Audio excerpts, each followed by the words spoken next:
So we've had a bunch of really wonderful discussions and collaborations develop over the course of the conference so far.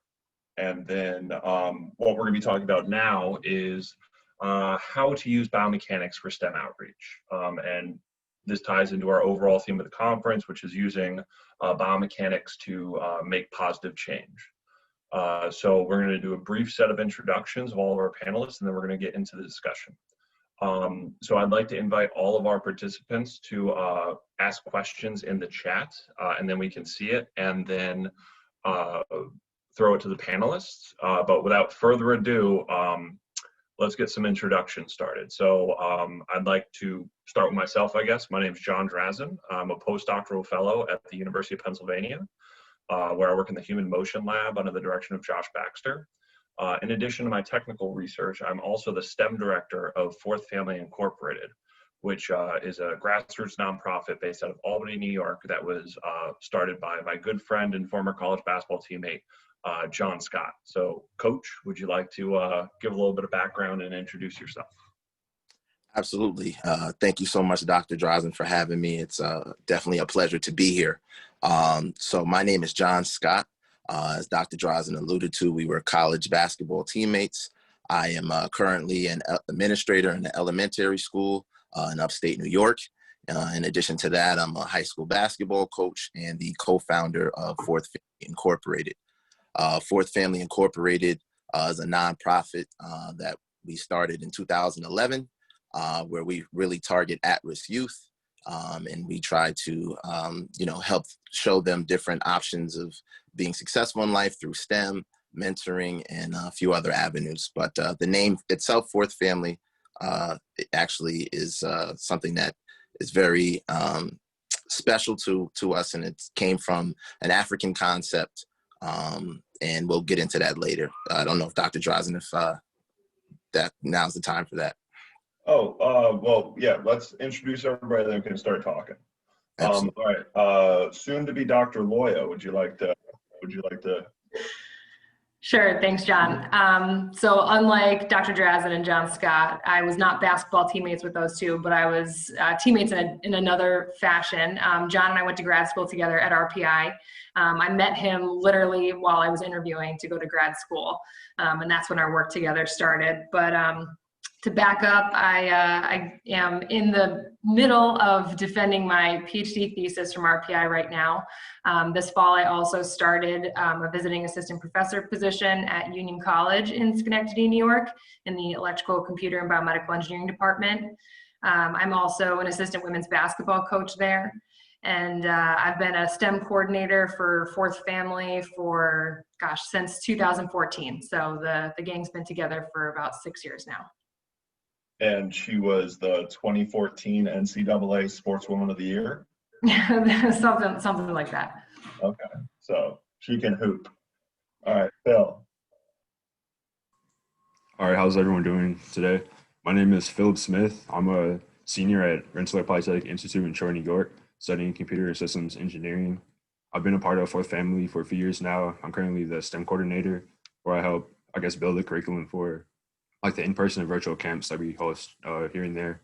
And I got involved with Fourth Family freshman year, where I was actually playing a pickup game, and John took me to the side after the game and told me, do I know anything about biomechanics? And from there, I just started joining meetings and getting involved with the camp. It's been a great experience. It led me to eventually start biomedical engineering research, where I do virtual reality and haptics for surgical training.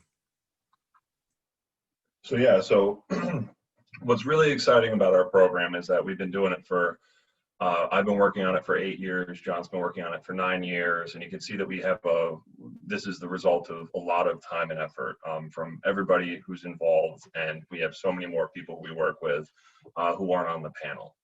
And so the general theme of this conference, and really what we're doing and working on, is trying to figure out how we can, as biomechanists, get involved in the community and make a positive difference. So one of the big things that we talked about in one of the previous sessions was being humble and kind of understanding what the needs of the community are. So John, I think that this is a great opportunity for you to talk a little bit about kind of why you started Fourth Family, how you've developed it, and what challenges are facing the students that we work with. Sure. So as we alluded to earlier, I started Fourth Family in 2011 after the murder of a player that I coached who was 15 years old, a freshman basketball player playing varsity basketball, and world of talent, world of potential. And it was kind of, this is kind of the same old story, but it kind of affected me differently, obviously, me being his coach. So initially, Fourth Family had just started as like a kind of therapy for me. And it was not something that we initially tried to get into to, have this grandiose, nationally recognized STEM program that Dr. Drazan and Dr. Loya and Mr. Smith run today. But it's really just been a beautiful thing to see how we can use the world of STEM as another outlet for these kids to not only educate themselves, but to feed their families. And that's really the avenue that we've taken is, you can use STEM not only to make you a better basketball player or a better athlete, but it's something that you can take care of your family with. And as we all know, specifically in the capital region here in New York, there's been, over the last 10 years, a lot of money put into STEM. And unfortunately, kids in our local neighborhoods haven't really had access to any of those resources or to learn about how to explore different careers in the STEM fields. So when Dr. Drazan and I got together, one of the things that we really wanted to do was meet kids where they were at. We understood that the typical kids who go to your robotic camps and who take part in different activities and camps are not the general population that we really work with. Our kids are on the playgrounds, they're very active, and they're very into sports. So what we really did was take an approach of meeting kids on the playground, whether it's been in Compton or whether it's been in Brooklyn, New York, and, having small conversations. But when you have Dr. Drazan and myself, who are huge basketball enthusiasts, the conversations take off pretty quickly. And we've been able to grow the program out and really achieve a lot of beautiful things. But in today's day and age, the more resources these kids have, the better likelihood of them being successful and making it out of their situations. And in New York specifically, in 2020, unfortunately, we've had a lot of violence and a lot of crime. And we've still, because we have been creative and have a great staff and great team, have been able to support our families and our kids. And it's just been tremendous over the past 10 years, really, to see kids who started in our first cohort who are now coming back, like Phil, and being STEM coordinators and really running the program. And it's a beautiful thing. And I'm just really excited. And this past 10 years have went by really quickly. I think we're just really now hitting our stride. So Amy, when you first got involved in 2014, what were your thoughts about STEM education and how did that develop over time? So I think, I was basically a product of STEM education. I did have the resources in high school to learn about different opportunities within the STEM field. I mean, the first time I heard the word bioengineering or biomedical engineering was in my AP biology class. We had a field trip and we went to a genetics conference. And, that was kind of the moment when I started thinking like, okay, I've never heard of this field before, but I think it lines up with all the things that I'm interested in and all the things that I like to do. So I guess in that sense, I've just been within STEM education. When I met John, it was because of our connection to basketball as I was, interviewing at RPI, and I've been involved in some STEM outreach initiatives like some others may have been in their undergrad through like professional societies like BMES or ASB, whatever it was.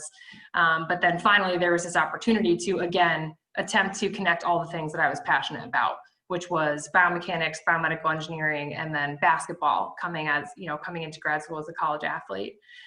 So in terms of STEM education, that was the first time that I was actually transitioning into this role where I was in charge of developing curriculum. I mean, I was a TA in grad school, so technically you could consider that under the umbrella of STEM education, but actually putting it into practice and bringing it out into the community, I think as we tried to develop our programs, that was really my first exposure to it.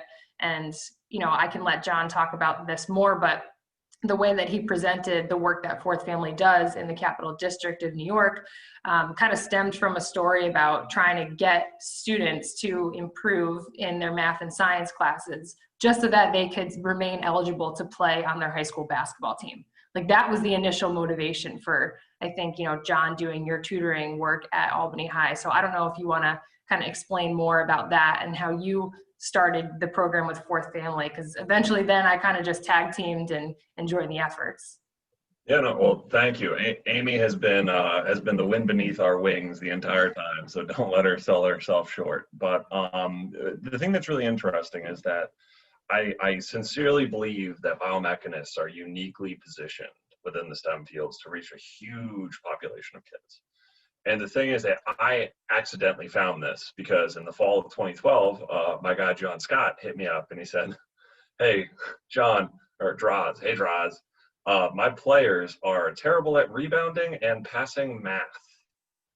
And I thought I have just the guy to help me address this. So I started being a volunteer coach.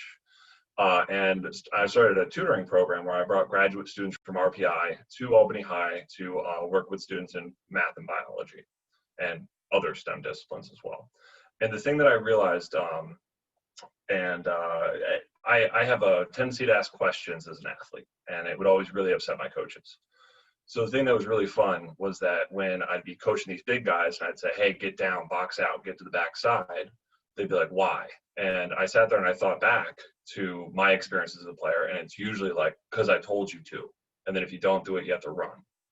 But the beauty of math and science, and I'm being serious, is that it provides answers to these questions, right? So the thing is that the reason why you get to the backside in a rebound is because there's a higher probability that a missed shot will go to the backside. So what I started doing is I started incorporating like measurements and analysis into the way that I was coaching. So I'd have kids like get out like not literal graph paper, but I'd print out a sheet where they'd be able to map where rebounds go. And they'd be able to see that like 65% of the time, the ball goes to the backside due to physics. And the students started sitting there realizing, hey, like this is something that is actually applicable. And they are like, "What do you do for a job again?" I'm like, "Oh, I'm a scientist in training." And they're like, "And you're 6'8" and you just dunked on me?" And I'm like, "Yeah."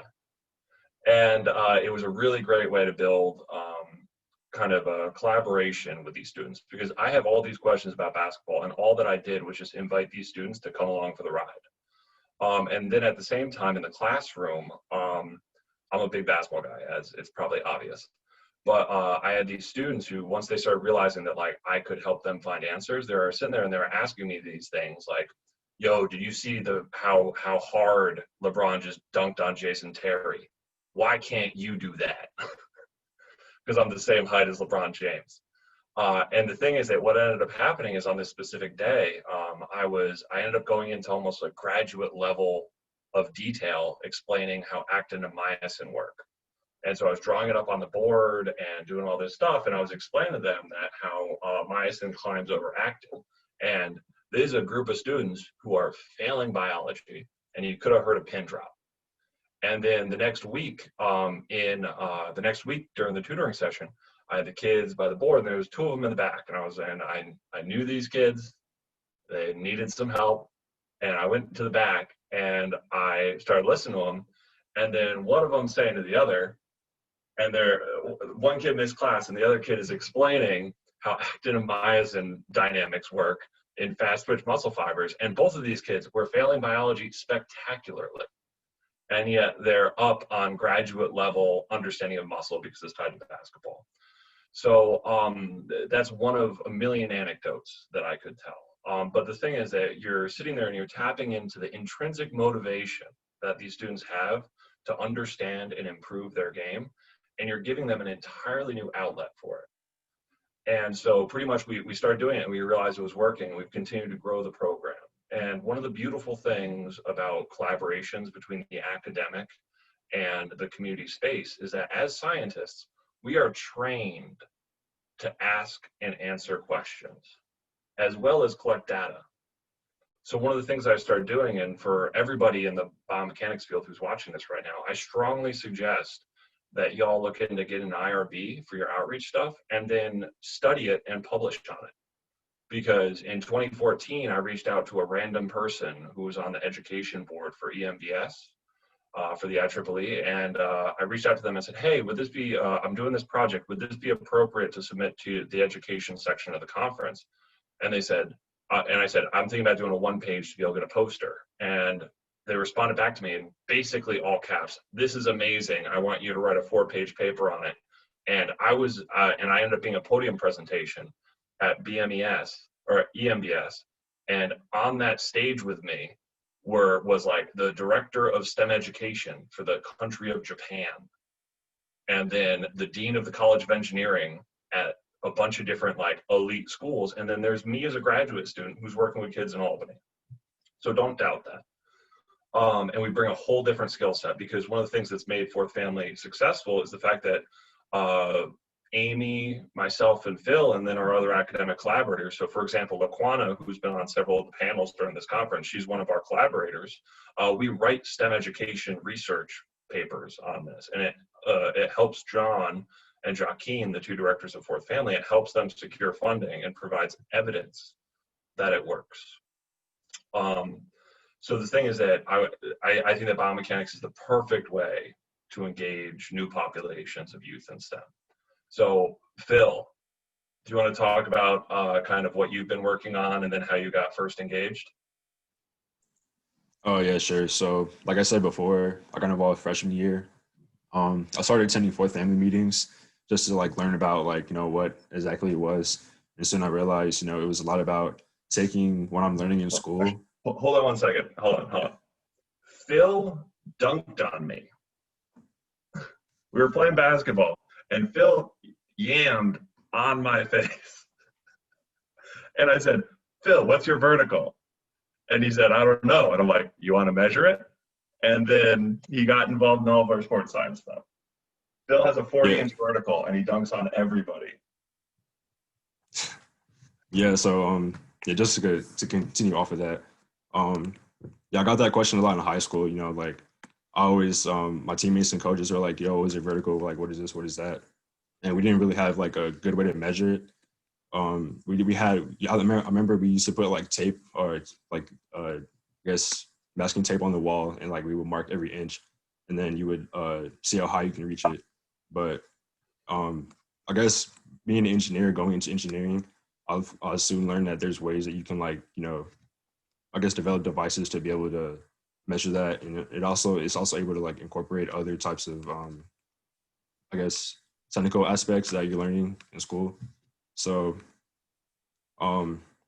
yeah, so I guess one of the devices we really honed in on was the vertical jump plate, which was like the center of our camps that we do like in the local Albany and Troy area.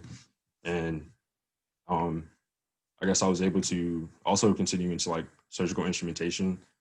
So, like once you find like what you're good at, you can just expand off of that. And So a question to you, John. And by the way, I'm going to be monitoring the chat. If anyone has any questions about this or anything that we're talking about, please chime up.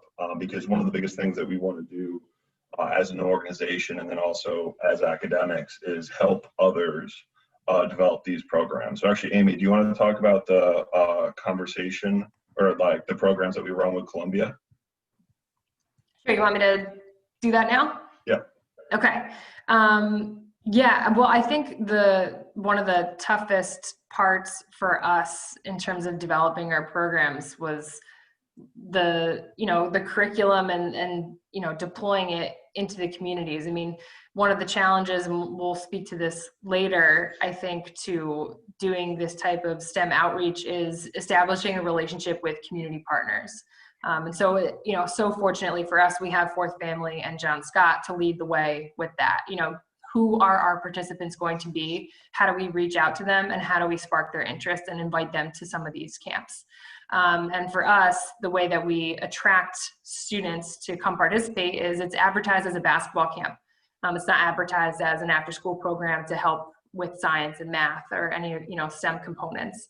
And so we kind of took this model and applied it within the academic setting. We partnered with Columbia University. John Scott helped us connect with some other community partners down in Harlem and, Brooklyn.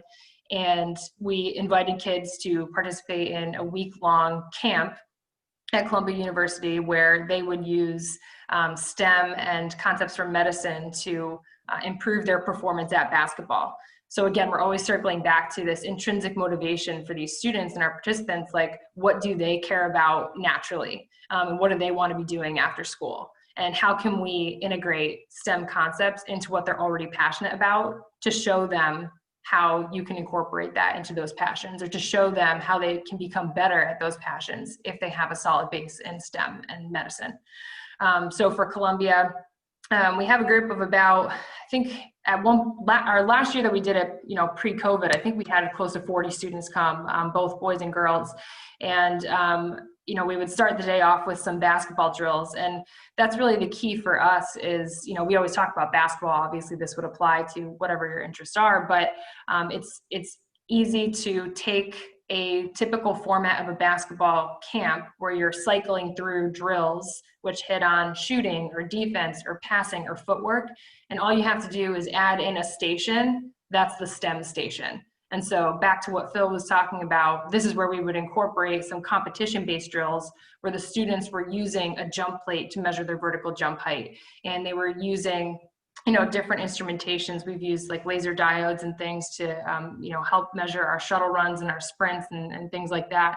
And so then as the students go through the camp, they're also taken into the classroom component where they're actually building these tools that they'll then continue to use throughout the camp. And eventually with the help of some mentors who are grad students at Columbia University, or actually we have the women's basketball team at Columbia help us out too. Those mentors help become the project managers to help our student participants develop a scientific question related to basketball and design an experiment to help answer those questions. So now we're incorporating the scientific method and the engineering design process. And this whole time, the students are still going to a basketball camp and they're still just trying to take each other one-on-one and cheat the system of our vertical jump height, plate that is really just time and flight. And we love when that happens, because the moment when they learn how to cheat the system is when you realize like, okay, they get it, like they're getting it. So we work through some modules, introducing them to various aspects of STEM. They develop their project and their question throughout the week. And then by the end of that session, I think one of our favorite parts is by Friday, we bring them through the process of designing a conference poster. And so we have a template for them, which is kind of John Drazan's bread and butter. We help them, lay out their question, their procedure, their hypothesis, their results, and they print the posters out, and they have a poster session for people within the Department of Orthopedic Surgery and Biomedical Engineering at Columbia University.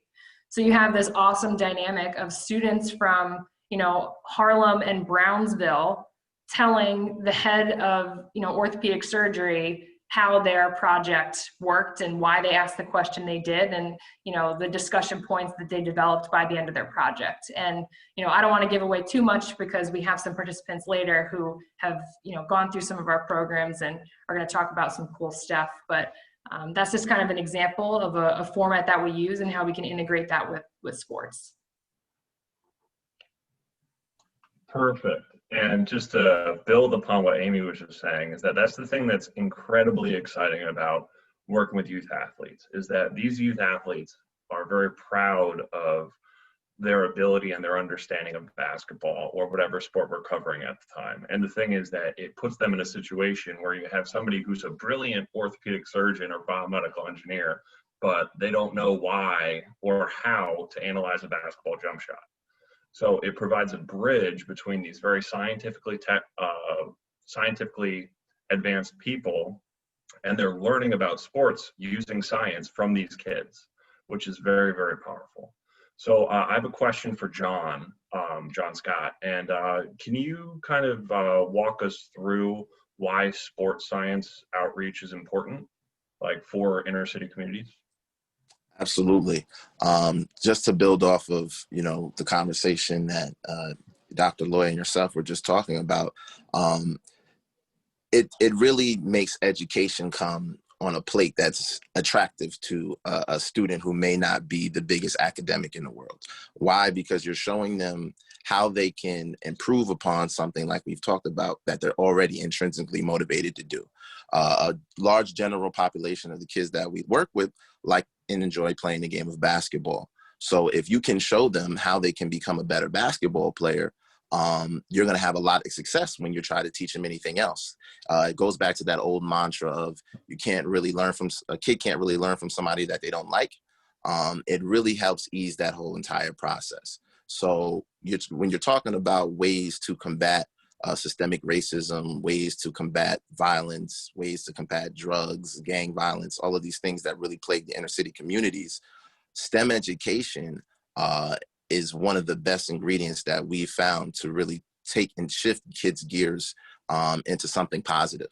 A lot of the kids that we work with are not the biggest academic students initially.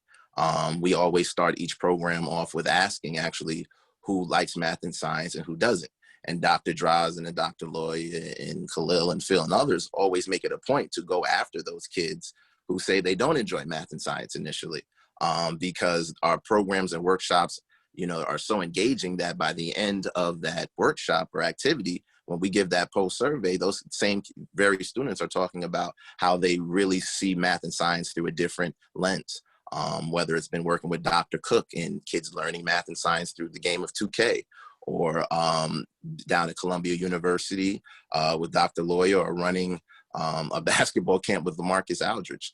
A lot of these things that we're talking about were not initially very easy conversations. And I think one reason that the folks here are stressing that community piece is these guys remember me having to really advocate to the people that were bringing LaMarcus Aldridge to upstate New York. Like, I had to fight for us to have a STEM station. Wait, hold on, wait. Can you expand on us working with NBA players? Like, how did that happen?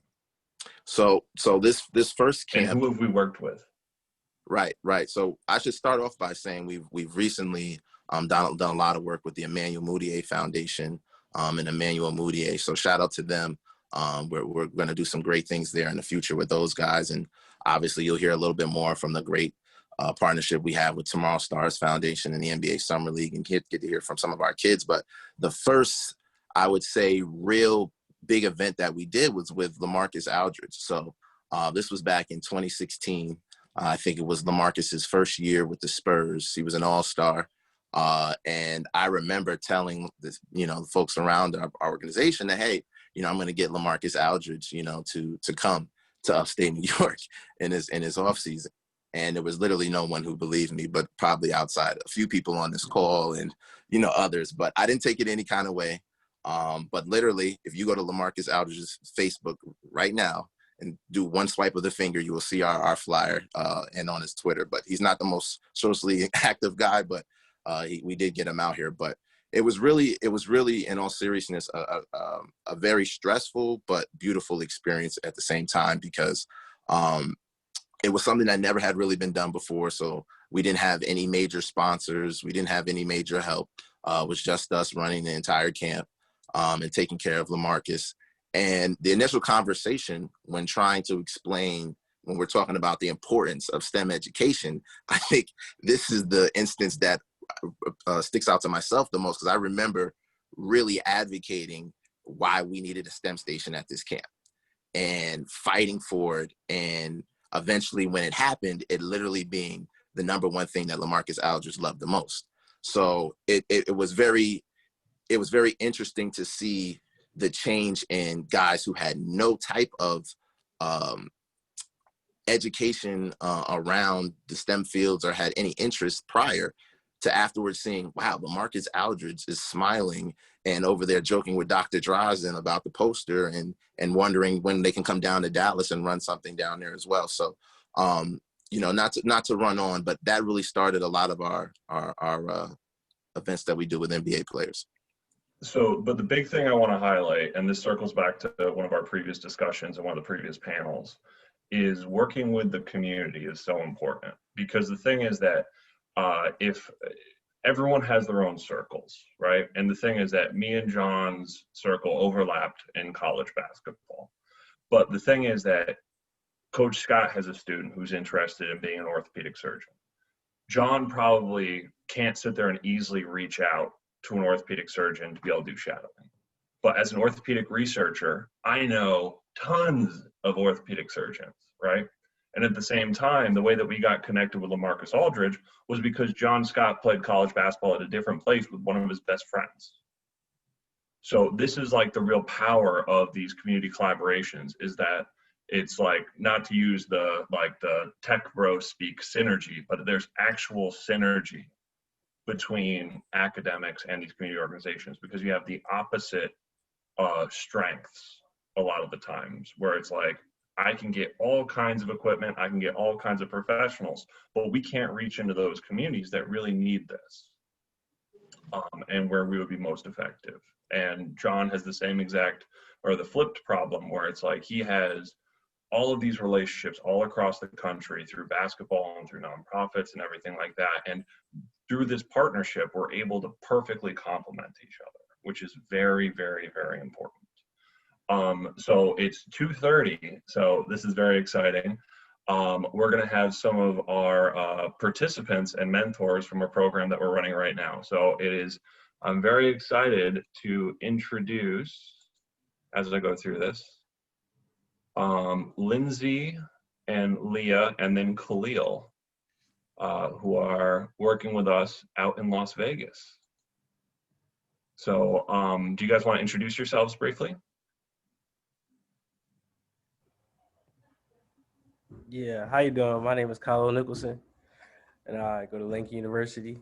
I'm a junior, and I'm a biology and pre-med major.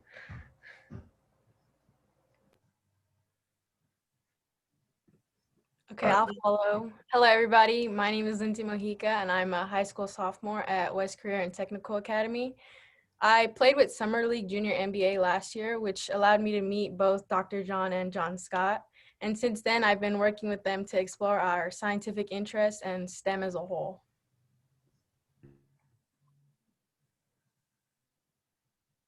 Leah.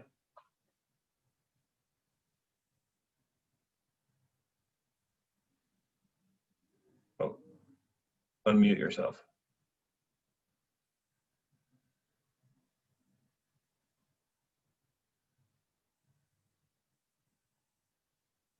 Oh. All right, I'm going to share my screen. All right, Leah, you want to take it away? It kept saying host had to let me unmute, and it wasn't letting me unmute. Oh, But good morning. My name is Leah Mitchell. I go to Faith Lutheran High School, and this is my third year participating in the Court Science Academy, and I've been doing junior MBA since I was in 7th grade. But the first year, which I was the only one who was participating in 2018, it was just a great experience because originally I did not really like math. And science, especially in middle school and high school, that's a different story. They're probably two of my favorite subjects. But this was just a very good year for me, especially as a basketball player, because 7th through 8th grade was probably my favorite year playing basketball, and this definitely shaped me as a player. We got to learn about biomechanics in basketball, and my favorite part of that year was definitely building the jump plate. And I kind of knew a little bit about what a vertical was, but it was very interesting to kind of dig deeper into how you can test your vertical and how even just we were able to build the vertical and the software we used. And it was just a great year to meet new people, and it was just very fun to research and go down to watch all the different NBA, well, the players who wanted to be drafted into the NBA, and just see how they played and see their strengths, their weaknesses. And then we went together in our groups and we kind of talked about it and what their different strengths are. And I'm going to allow Lindsay Mojica to talk about 2019.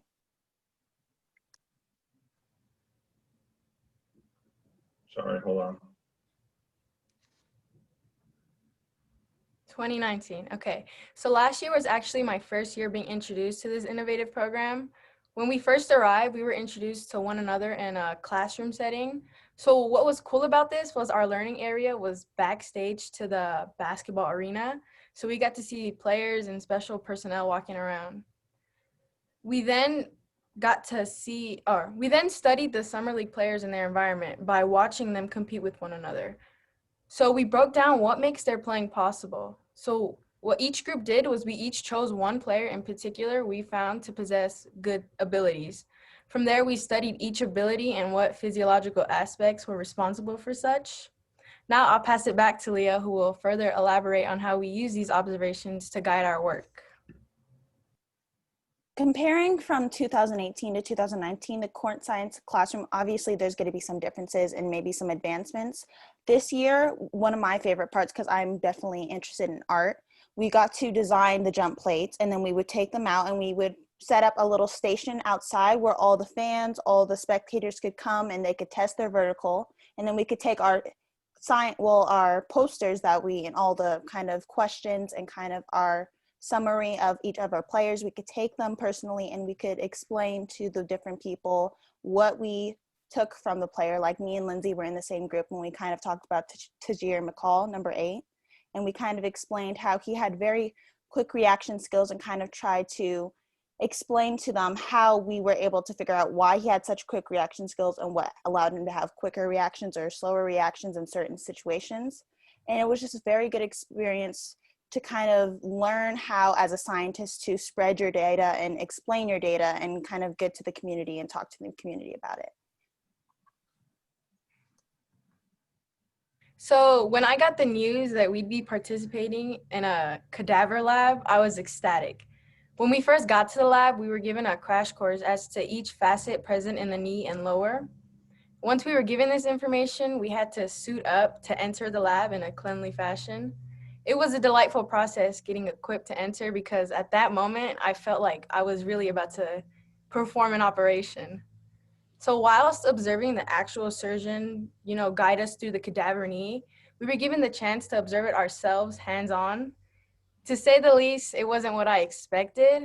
I mean, I didn't necessarily expect anything, but the consistency and ability to feel the textures inside, it was something else. With that, I'll pass you back to Leah, who will explain how we applied this knowledge to our models.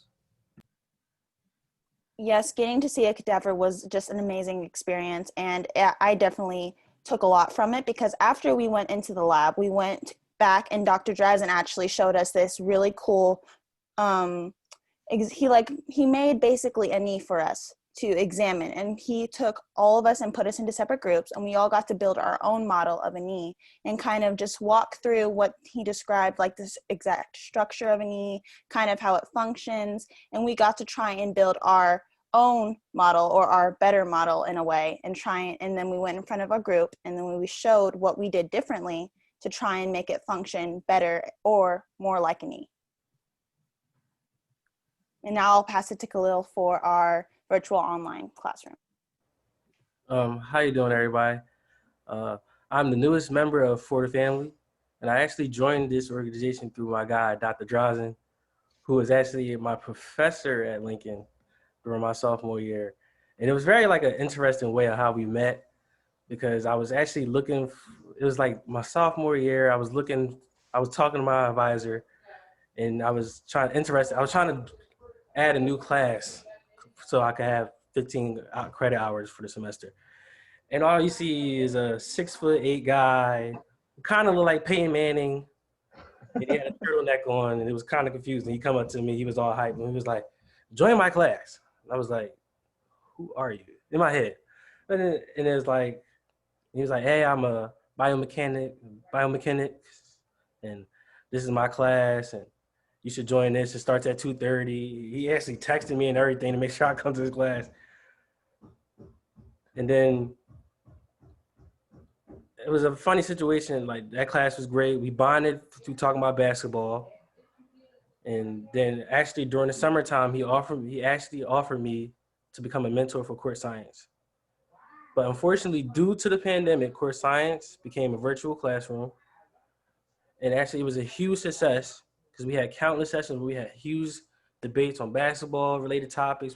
Like one day we would talk about, who should be the MVP of the bubble, or why LeBron should be the MVP, or another heated debate that we really had most of the time was James Harden versus Giannis. And I know John could attest to this, how we always had to argue with Dr. Drazan, who is very stubborn. Out of control. Giannis. Very stubborn. It's Giannis. Very stubborn on Giannis. I don't know why, but, we love Dr. Drazan. We just put up with him. And then we would actually apply STEM to analyze performance of certain NBA players using statistical data and radar plots using this app that our friends from Toronto, Dan and Adishia, who created a website called Court Science, where they gathered data from NBA basis, and they would use and we would compare NBA players. One example that we have on this slide is Jason Tatum versus Kawhi Leonard. And as you can see, Dr. Drazan, if you could zoom in a little bit, I know it's a little. I can't. Okay.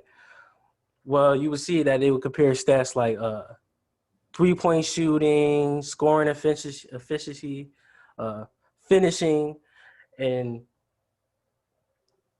how we just applied that to performance, and it was amazing. It was fun. I mean, it was actually helpful to a lot of debates, especially for me on my end, which I use back home to my friends, especially during the barbershop talks. And the last couple of weeks of the program, we started to have a discussion on injuries in the NBA. So, and now we're going to have Lindsay and Leah take it back over. Okay, so in order for us to start our research, we had to ask a scientific question. And so I will briefly unfold our process on how we asked one. So firstly, we had to be aware of our data. Unfortunately, quarantine didn't allow for us to go out and collect our own data. Therefore, we did have to rely on research published by those who were able to obtain such. After we did that, we had to recognize what our desired outcome was, meaning what did we want to get out of this research? From the start, we had a generalized interest in player injury trends. So with both steps in mind, we came to the question, what's the most common sports injury? So I will turn you over to Leah, who will unravel our research for you. So basically, during our research and forming our hypothesis, we wanted to specifically look into types of injuries, and we were able to find out that ankle injuries are a more common injury, and that happen frequently, while knee injuries are less common, but they're more devastating and can end a player's career. This was personally my favorite part of just our sessions during the online Court Science Academy, and it was very interesting going and finding our own research. And I know it was difficult since we are quarantining and trying to keep our distance, so we can't go out and find our research. But we started to learn from John Drazan how we could go and find other sources and look through these sources to find credible information and use it to kind of fuel our hypothesis and kind of narrow down what we really want to talk about. And it was just very interesting to talk with different people in our group, which there's 2 of us today, but we were able to kind of narrow down what injuries we wanted to talk about and what injuries were worse in the NBA, especially. So by the way, in no way did I give them a script or this PowerPoint. This was all them. I could not, I don't have this much design thinking in my entire body. They did a really, really great job with this. I don't even know how they came up with this slide design, but it's absolutely perfect. So round of applause for our court science team. You guys absolutely killed it. Great job. And so are there any questions or actually, do you guys have any things that you want to end on? So Leah, you go first. Any final impressions or advice for these professors and students who are watching on how to do this type of stuff? Personally, I definitely understand, especially athletes. Personally, I've always liked art and basketball. Those have been my background since I was a younger kid. I've always been very athletic. I've never been interested in math or science for the longest time up until 8th grade. When I first started Court Science Academy, it was just a window and it influenced me in so many ways because I had not been considering any type of career in science or biomechanics until I entered this program.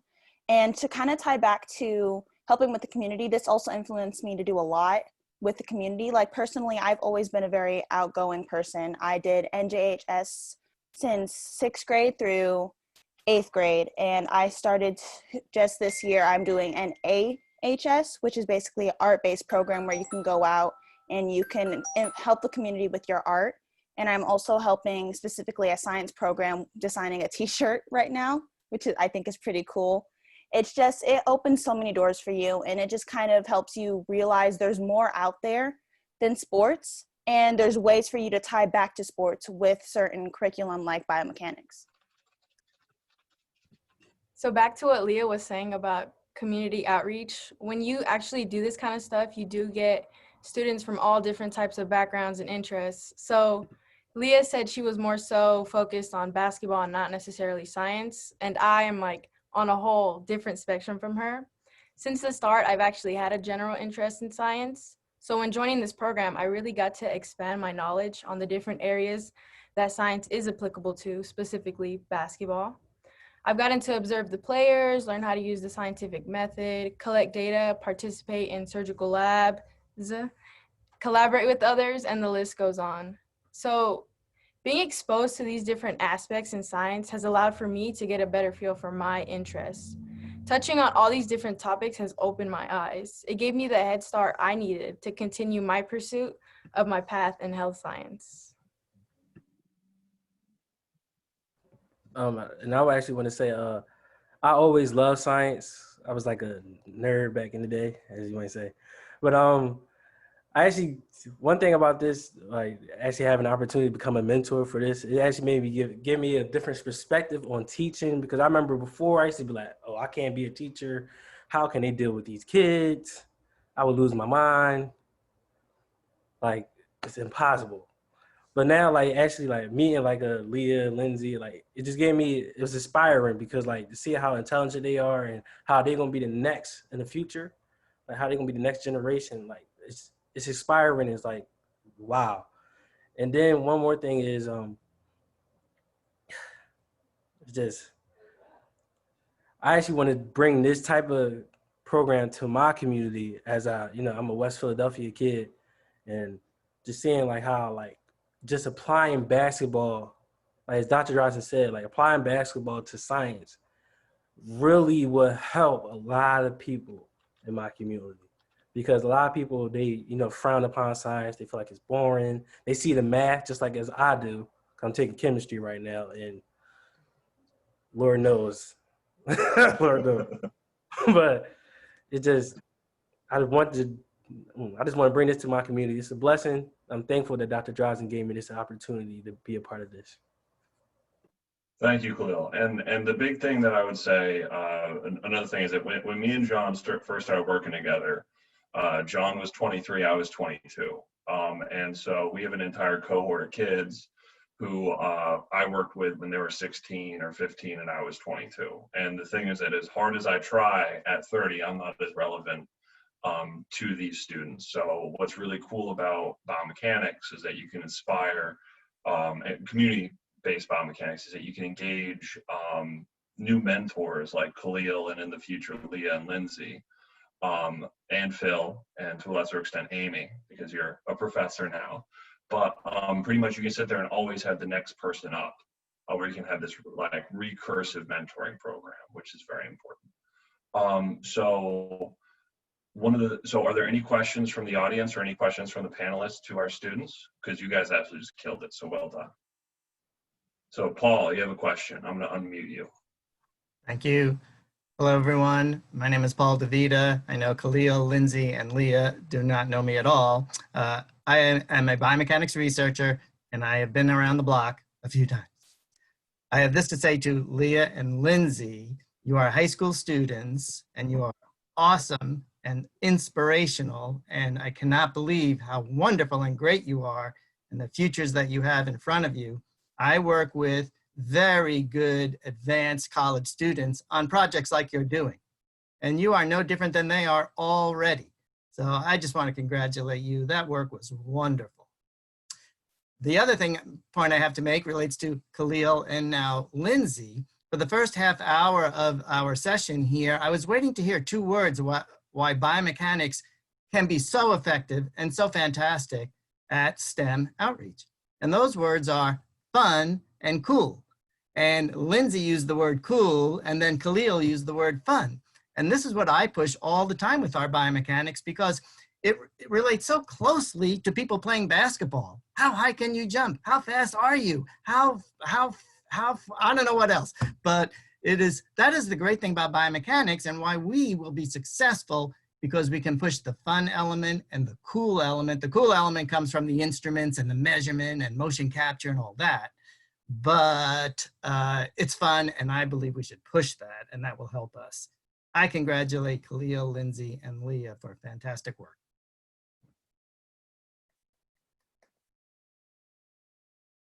Thank you. Yeah, well done, guys. So much. These students are absolutely great. And once again, like, I did not help them with their with what they said or their PowerPoints. So it's a testament to how awesome they all are. So one question that I have for the general panel, and then we're gonna do a plug for a big outreach competition. But like, what advice, and our students can answer this as well, but what advice does everybody have for doing similar programs or working with the community using biomechanics and or sports science? So John, you want to start? Sure. I think, the power in what we do really starts with the genuineness of it and how our relationship started on the basketball court and built from there. It's really authentic. So those authentic relationships with community members, whether they're basketball coaches, whether they're teachers, whether they're, elected officials, whomever, they're important because you need to have somebody to be able to bridge that gap.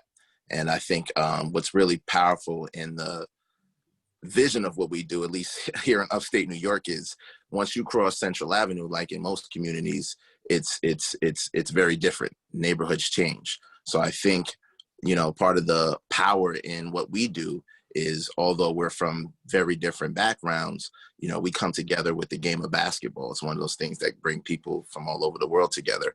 And then from there, we're showing kids how they can improve their games, improve their lives, and help those around them. So I would just encourage people to really, build those authentic relationships. They're important. And there's definitely plenty of resources out there from papers you guys have done. And, they can find those on our website, and we're online. We're always looking to work with people. So anybody has any questions after the panel, please feel free to reach out. All right, Bill. Yeah, so one of the things I always say is really helpful is like John was saying, is building, those close relationships with your students or volunteers. It's really important. Like, we always emphasize the academic aspect, but we also have to recognize that, we also, the fact that we're mentors to them is, we can also teach them how to be like a better person. I know in basketball, I learned, there's many lessons I learned through the game of basketball. You have to be persistent, be hardworking. You learn skills like teamwork and collaboration. So just those aspects as well, but outside of the academic portion, is really important. All right, Amy, that was perfect, Phil. Yeah, I honestly just have to second what they've said about building relationships with the community. Like finding those community partners if you don't know someone directly, or getting into the school systems. I think those relationships are so important.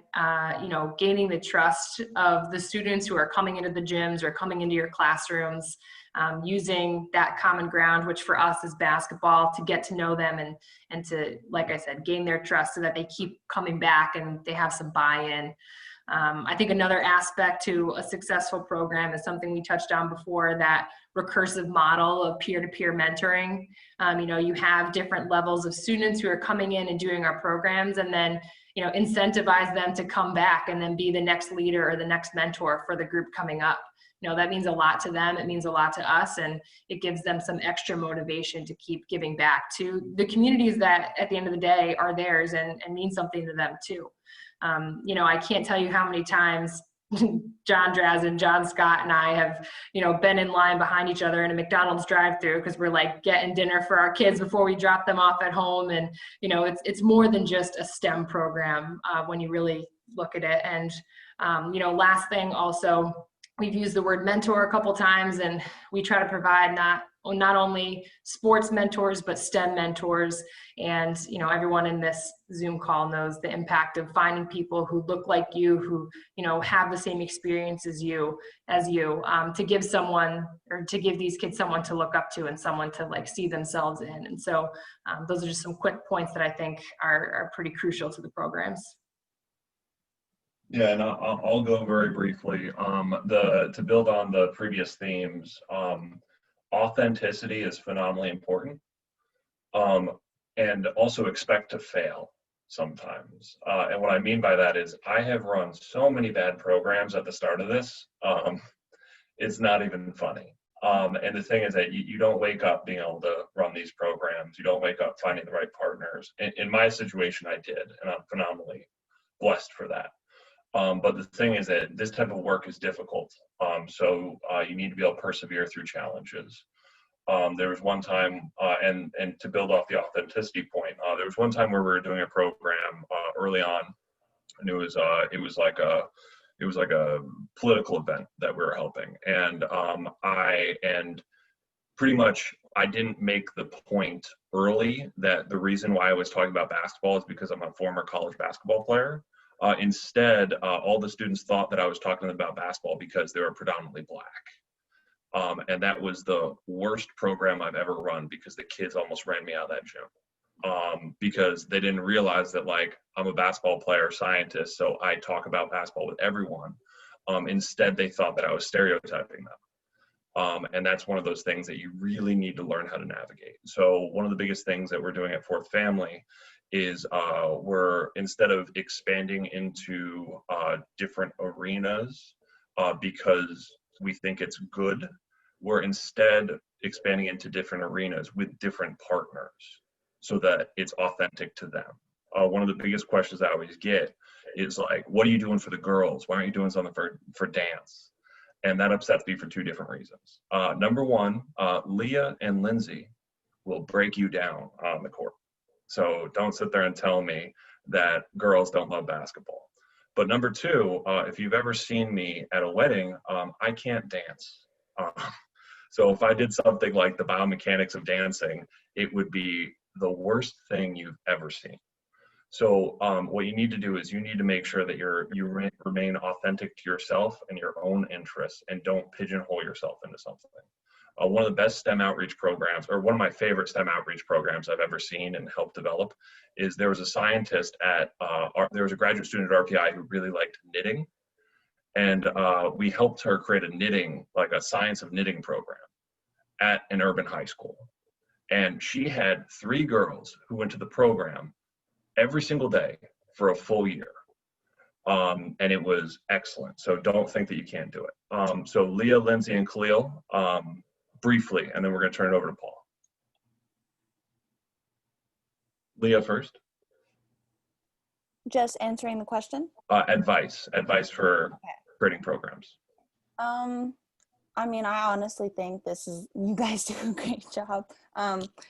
Personally, what I feel, I mean, I'm not speaking for everyone, but some may come into it thinking, oh, we're about to go to school. This is about to be boring. This is like just another science teacher telling me this is important for life. It's definitely not that.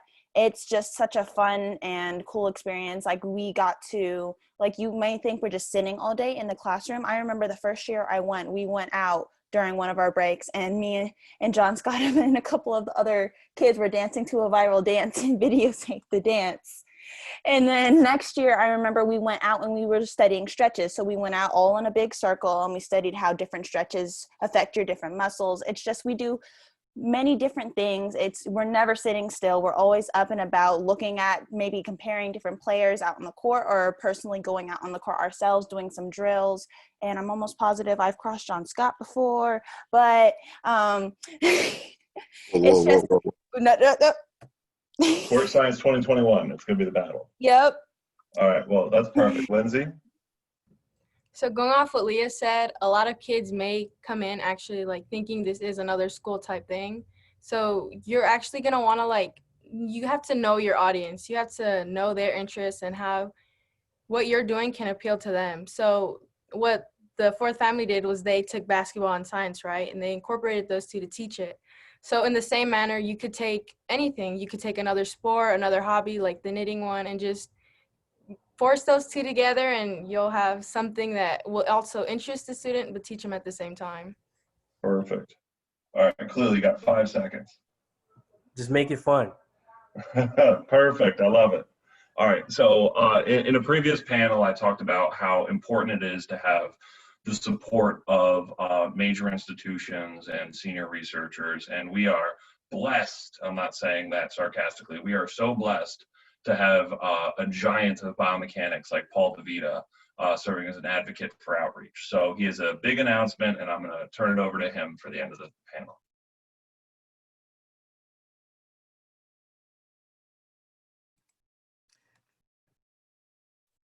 Thank you very much, John. You are too kind. Some of you know that I am the director of an outreach activity called National Biomechanics Day, and you could see the symbols behind John over here. And National Biomechanics Day is an outreach event to try to introduce biomechanics to young people, to high school people. And we have been doing it for 4 years, actually 5 years now. And National Biomechanics Day has been successful. And in one regard, we have great sponsors, and they have donated funds for us and they have financed us, and we are very grateful to them. But at this time now, we are able to give back to the community. So this is one important time that I have been waiting for. It has taken us these 5 years to build up enough funds and financial strength to be able to offer programs back in which we will now sponsor and create programs.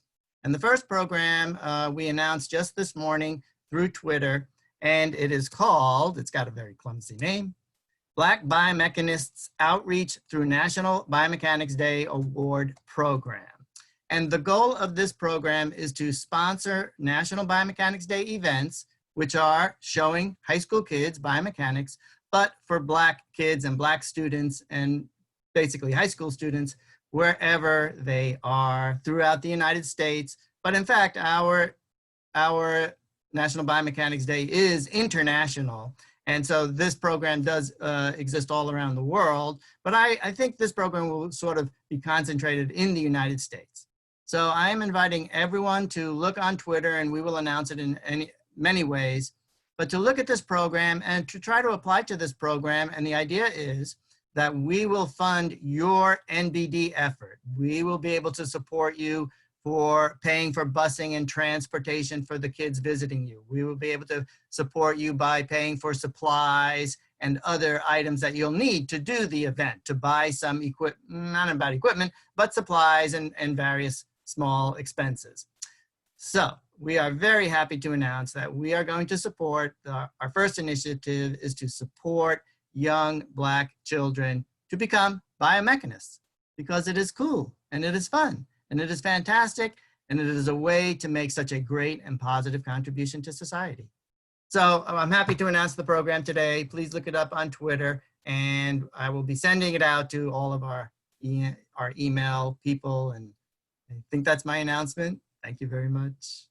All right. Well, thank you so much, Paul. And biomechanics as a field owes you a debt of gratitude. Thank you. So thank you so much. So with that, there were a lot of different questions in the chat that we didn't get to, but I hope to continue the conversation on Slack and then Spatial Chat. I think that we'll all be there on the eventual during the closing ceremonies. So I hope to see everybody on Spatial Chat during that time. Thank you so much for your time and attention. On On Twitter, I'm Sports2STEM. Feel free to follow me and reach out. All right. Thank you so much, everybody. Have a great day. We'll see you at the next panel.